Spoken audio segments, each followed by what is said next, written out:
ప్రజలకు తప్పుడు సమాచారం, తప్పుడు సంకేతం ఇవ్వడం మానుకోవాలని ఎమ్మెల్యే పులవర్తి నాని హితో పలికారు. ప్రజల పక్షాన పోరాడాను కాబట్టి తాను ఎమ్మెల్యేగా గెలిచానని వ్యాఖ్యానించారు.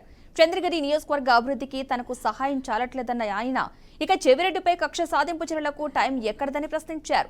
ఎన్నికలకు ముందు ప్రధాన నిందితుడిగా చెవిరెడ్డి మోహిత్ రెడ్డి పేరు చెప్పడం జరిగిందని వివరించారు. కక్షపూరితమైన రాజకీయాలు చేయాలనుకుంటే ఇన్ని రోజులు వేచి ఉండాల్సిన అవసరం లేదని తేల్చి చెప్పారు.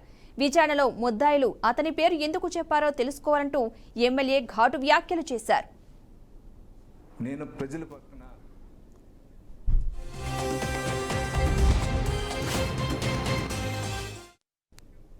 చెవిరెడ్డిపై MLA Pulivarthi Nani hot comments చేశారు.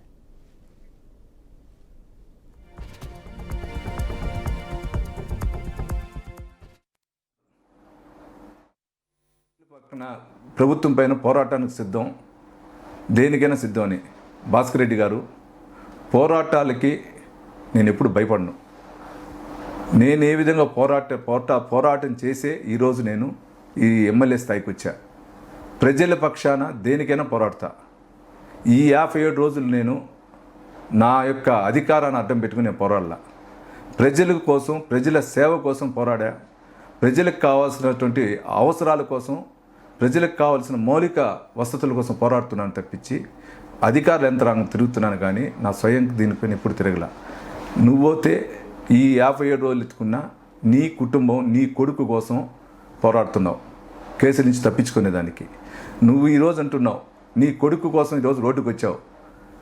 అన్యాయంగా 6 మందిని, సంబంధం లేని వ్యక్తిని ఆ రోజున్న పోలీసు అధికారులు కేసులు పెట్టారు. జగమెరిగిన సత్యం. ముఖ్యంగా చంద్రగిరి నియోజకవర్గం కానీ, చంద్రగిరి నియోజకవర్గం ఆరుకున్నటువంటి తిరుపతి నియోజకవర్గం ప్రజలకు అందరికీ తెలుసు. వారి కోసం ఎందుకు నువ్వు పోరాడలా? వారి కోసం పోరాడుంటే నువ్వు నిజాయితీపరుడు అనుకుంటావు. ఆ రోజు ఎందుకు నువ్వు పోరాడలా? అంటే నీ కొడుకు, నీ కుటుంబానికి ఒక ఆదరణ, బయట వ్యక్తులకు తప్పుడు కేసులు పెట్టిన వాళ్ళకి ఒక ఆదరణ. ఆలోచించు భాస్కర్ రెడ్డి నువ్వు.